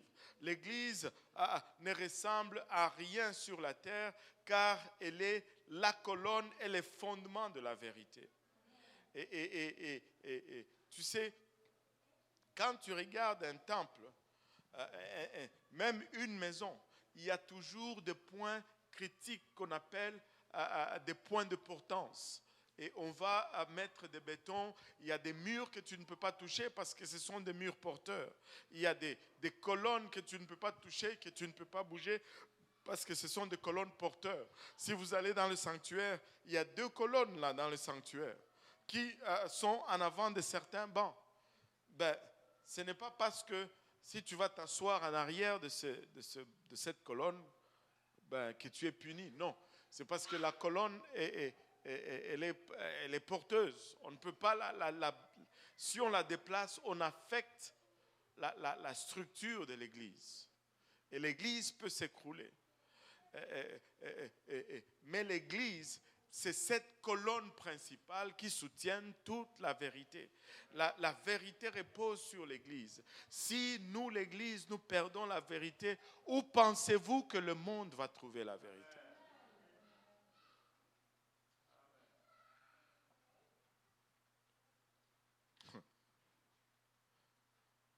Nous devons être cette colonne et cette colonne qui est essentielle, une colonne essentielle, un piédestal pour soutenir quelque chose, pour soutenir la vérité. Et l'Église doit afficher la vérité partout. L'Église est également le fondement de la vérité, un rempart, une fortification construite pour protéger. Et l'Église doit protéger la vérité. Nous devons nous battre pour la vérité. Nous devons déclarer la vérité. Nous ne devons pas être insensibles aux fausses doctrines. Nous devons pouvoir dire non, ça c'est une fausse doctrine. Voilà ce que dit la parole de Dieu. Tu dis, tu juges, pasteur. Non, je ne suis pas en train de juger. Je suis en train de déclarer la vérité pour ce qu'elle est. Je suis en train de dire ce que l'Église est supposée être une Église. Vous savez, les gens vont dire, ah non, vous pensez que c'est vous-même qui allez aller au ciel. Non, non, non, non, ce n'est pas. Pourquoi est-ce qu'on doit être réduit à cela? Moi, je refuse d'être intimidé par ce genre de propos. Nous allons déclarer la vérité. Nous allons déclarer la vérité. Ce n'est pas que, on veut aller au ciel. On veut aller au ciel. Et la seule façon, c'est de dire la vérité. Écoutez, quand je grandissais, mes parents disaient souvent, oh, ne joue pas avec les enfants de telle maison. Hein? Parce qu'ils savaient que ces enfants-là étaient une mauvaise influence. Est-ce que c'était un jugement sur ces enfants-là? Non. C'était juste une protection sur ce qu'il était en train de faire. Et nous allons protéger ce que Dieu est en train de faire parmi nous. Nous allons déclarer, nous allons dire les fausses doctrines. Nous allons... écoute, tu ne vas pas juste dire n'importe quoi et dire que c'est la parole de Dieu. Non, non, non, non. Nous allons t'appeler là-dessus. Nous allons les souligner. Nous allons dire que la parole de Dieu ne dit pas cela. Alléluia. Et là, il finit par dire un mystère. C'est quoi ce mystère dans les Écritures? Un mystère dans les Écritures, ce n'est pas quelque chose qui est caché. Amen. Un mystère, ce n'est pas quelque chose que wow, on ne saura jamais. Non, non, non. Un mystère dans les Écritures, c'est un secret qui est révélé. Allô? C'est pourquoi il dit le mystère de la piété. Et il nous dit ce que c'est. Alléluia. Il ne dit pas que vous n'allez pas le comprendre. Non, il le révèle. Alléluia. Et la doctrine centrale de l'Église apostolique, c'est l'identité de Jésus-Christ. Et cette identité n'est pas un mystère révélé. Alléluia. Tu sais, l'unicité de Dieu, c'est notre doctrine centrale. C'était la doctrine centrale pour Israël. Écoute, ô Israël, l'Éternel, notre Dieu, est le seul éternel.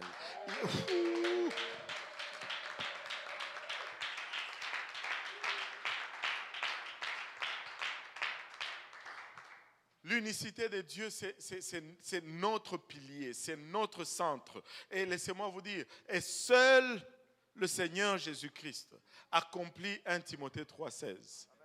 Il est le seul à avoir accompli ces versets. Alléluia.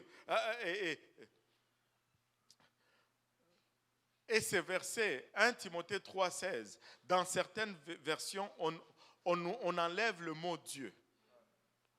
Je ne sais même pas la version que j'ai utilisée, si ça a enlevé le mot Dieu.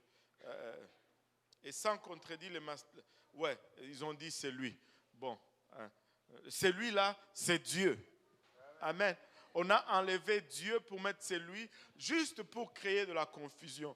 Mais laissez-moi vous dire que 1 Timothée 3,16 parle du Seigneur Jésus-Christ et parle de Dieu qui est révélé par le Seigneur Jésus-Christ. 1 Timothée 3,16 parle du Dieu Tout-Puissant qui a été manifesté dans la chair. Dieu a été manifesté dans la chair. Celui qui était, alléluia, manifesté dans le Seigneur Jésus-Christ n'était pas une tierce personne de la divinité, était la plénitude de Dieu manifestée dans la chair. Et cela a été justifié par l'Esprit. L'Esprit a rendu témoignage, alléluia, que c'est lui qui est manifesté. C'est la tiers, alléluia, totalité du Dieu créateur. Les anges l'ont vu. Oh, les anges ont vu et ils se sont réjouis. Un de nos anciens enseigne comme ceci: depuis l'éternité, les anges n'avaient pas le droit de poser leur regard sur leur Créateur. Mais lorsque il a été manifesté dans la chair, c'est la première fois qu'ils avaient le droit. Alléluia. Et vous pouvez le regarder dans l'Ancien Testament, sur le tabernacle. Ils devaient avoir la tête baissée. Ils ne devaient pas se regarder parce qu'entre eux, c'est manifesté la présence de Dieu. Dans le livre d'Ésaïe, chapitre 6, ils avaient 6 ailes avec lesquelles ils volaient. 2, ils se couvraient le pied. 2 avec lesquels ils volaient. Mais 2, ils se couvraient les yeux parce qu'ils ne regardaient pas Dieu. Mais en ce jour-là, à Bethléem, lorsqu'il est né, alléluia, dans cette crèche, pour la première fois, ces créatures, autant puissants, autant, alléluia, glorieux qu'ils étaient, ils ont pu regarder sur leur Créateur. Ce n'est pas étonnant que leur joie était grande dans le ciel. Ce n'est pas étonnant qu'ils ont chanté Hosanna, Hosanna, Hosanna, parce que finalement, ils pouvaient regarder leur Créateur, vu par les anges, prêcher aux païens. Alléluia. Pour la première fois, alléluia, c'est Dieu, seul Créateur, qui était confiné dans le temple et prêchait également aux païens. Les 3 mages qui étaient païens sont venus de loin pour l'adorer. Alléluia. Cru dans le monde. Alors que Israël le rejette, nous le recevons. Alors que Israël le rejette, il est devenu le Dieu des nations et reçu dans la gloire. Alléluia. Ce n'est que, tu sais, les gens vont dire, Paul n'a jamais dit que Jésus était Dieu. Ça, c'est juste une des nombreuses déclarations de Paul en ce qui concerne l'unicité de Dieu. Paul était un fervent enseignant de l'unicité. Paul, alléluia, n'était pas dans la confusion. Il était dans la confusion avant. Il a même tué parce qu'il avait l'impression que c'est Jésus, c'est fait Dieu. Et il a trouvé cela comme étant blasphémateur.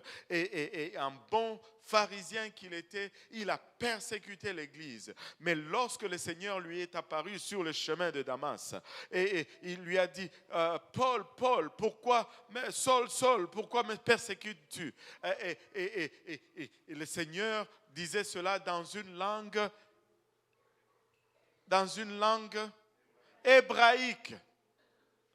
Et là, quand Paul lui demande, qui es-tu, Seigneur? Il n'est pas en train de parler le grec. On lui a parlé en hébreu et il demande la question en hébreu. Qui es-tu, Jéhovah?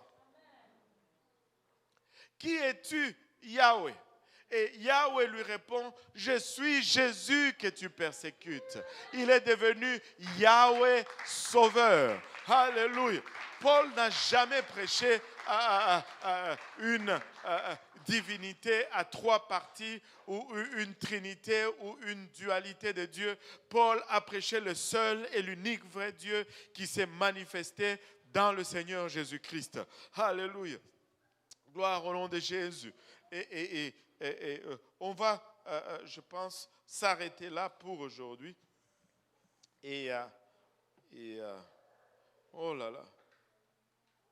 J'aurais aimé continuer, mais je ne sens pas que j'ai l'onction de ce prédicateur qui avait fait 3 heures ici. Alléluia. Alléluia. Écoutez, nous sommes appelés à devenir de bons dirigeants. Et ces principes de foi peuvent nous contrarier, peuvent aller dans le sens contraire du poil. Mais laissez-moi vous dire, si ça va dans le sens contraire du poil, je vais changer ma direction et mettre mes poils dans la même direction que la parole de Dieu va. Et je veux voir la gloire de Dieu exploser dans ma vie.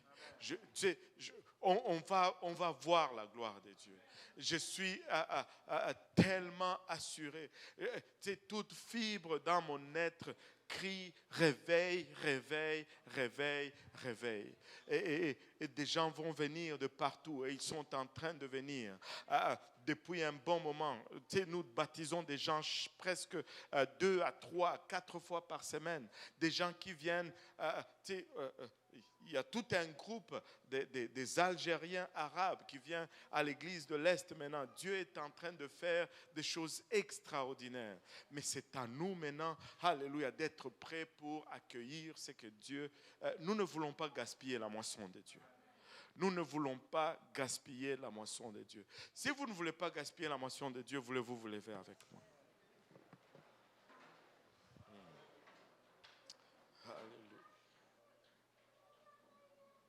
Alléluia. Alléluia. Je vais demander à Pasteur Jean-Yves de prier pour la conclusion. Amen. Alléluia. Élevons nos voix tous ensemble. Éternel, notre Dieu et roi, Papa, Seigneur. Comme il a été mentionné encore aujourd'hui, Papa, c'est un privilège, une grâce et un honneur, Papa, Seigneur, Seigneur, de te servir, Papa, que d'être, Seigneur, dans ton royaume, Papa, dans ta maison, Papa, et de participer à tout ce que, Seigneur, tu es en train de faire, Papa. Seigneur, et alors que, Papa, Seigneur, tu nous parles, Seigneur, en tant que dirigeant, Papa, Seigneur, notre prière, Papa, c'est que tout ce qui nous est enseigné, Papa, Seigneur, nous puissions le mettre en pratique, Papa. Seigneur, que cette parole, Seigneur, cette semence trouve une place en nous, Papa, et qu'elle germe et qu'elle porte du fruit, Papa, qu'elle nous aide à nous ajuster, Papa, qu'elle nous aide à nous améliorer, Papa, qu'elle nous, Seigneur, alléluia, qu'elle sonde nos motivations, Seigneur, nos cœurs, qu'elle crée en nous un cœur pur et un esprit bien disposé, Papa, à te servir, Papa, à être, Seigneur, alléluia, les dirigeants que tu attends que nous soyons, Papa, Seigneur, pour la grande œuvre que, Seigneur, tu as, Seigneur, alléluia, dehors, Papa, Seigneur, prêt, Seigneur, à être moissonné, Papa. Seigneur, tu nous as demandé de prier, Seigneur, le maître de la moisson pour des dirigeants, Papa, pour des serviteurs, Papa, pour des ouvriers, Papa. Seigneur, et nous voulons répondre que nous voici, Seigneur éternel, mon Dieu, Papa, Seigneur, et c'est encore une fois, Papa, Seigneur, un privilège que de savoir, Papa, que tu nous équipes, Papa. Seigneur, que tu nous donnes, Papa, les outils nécessaires, Papa, à être efficaces et à faire du dégât dans le camp de l'ennemi, Seigneur. Camp, Seigneur, contre lesquels, Seigneur, l'Église, Seigneur, alléluia, à l'autorité, Papa, Seigneur, pour aller arracher ces âmes, Papa. Tu as dit que les portes de l'enfer ne prévaudront point contre ton Église, Papa. Et ton Église veut se tenir, Papa, Seigneur, fermement, Seigneur, pour aller, Père éternel, mon Dieu, mon roi, sortir ces âmes, Papa, des griffes de l'enfer, Seigneur, dans le nom de Jésus, Papa. Seigneur, alléluia, donne à chacun encore la compassion nécessaire, Papa. Donne à tout un chacun encore le zèle nécessaire, Papa. Donne à tout un chacun l'autorité nécessaire, papa. Nous refusons l'intimidation, papa. Seigneur, nous n'avons pas reçu un esprit de timidité, mais de puissance, papa éternel, mon Dieu. Que notre coupe déborde encore, papa. Baptise-nous encore de ton Esprit Saint, papa. Seigneur, alléluia, révèle, Seigneur, à ceux qui en ont besoin, papa, leur place dans le royaume, papa, Seigneur. Que, Seigneur, ceux qui se minimisent, Seigneur, réalisent, Seigneur, les grandes choses auxquelles tu les appelles, papa. Et que ceux, éternel, mon Dieu, mon roi, Seigneur, que tu as prévu d'utiliser, papa, réalisent, papa, Seigneur, qu'ils peuvent impacter, Seigneur, ce monde, Seigneur, cette ville, Seigneur, cette province dans laquelle tu nous appelles, papa. Seigneur, nous te rendons toute gloire éternelle, tout honneur et toute louange, papa, anticipant, Seigneur, avec vraiment beaucoup d'excitation ce que tu vas faire, papa, de voir toutes ces âmes transformées, tous ces foyers, Seigneur, rétablis, tous ces cœurs brisés, restaurés, Père éternel, toutes ces vies, Seigneur, qui ont pour longtemps été sous l'emprise du diable, Seigneur,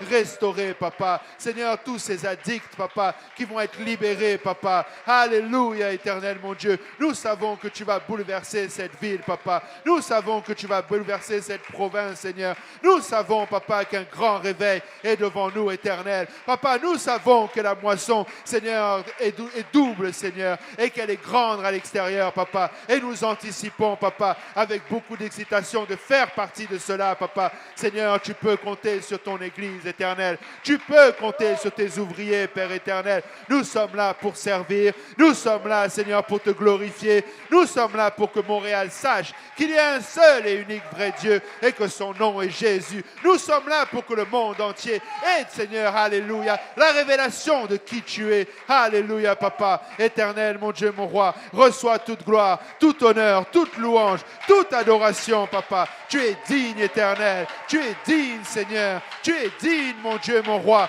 Tu es digne, éternel. Alléluia, alléluia, alléluia. Oh, Rababa Shanda Yakirebe Sondo.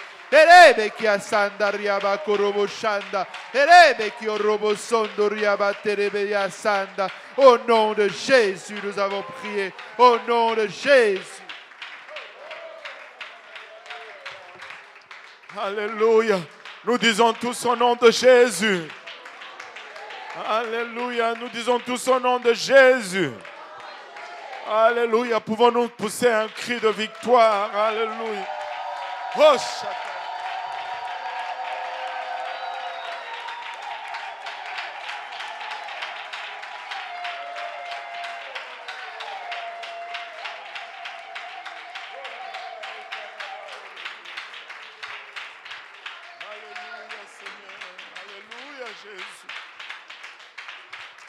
Alléluia. Alléluia. Regarde ton voisin, dis-lui, tu es un dirigeant. Alléluia. Et maintenant, regarde ce voisin qui t'a dit que tu es un dirigeant. Dis-lui, je suis un dirigeant. Alléluia. Merci Seigneur. Que le Seigneur vous bénisse. Tu es un dirigeant.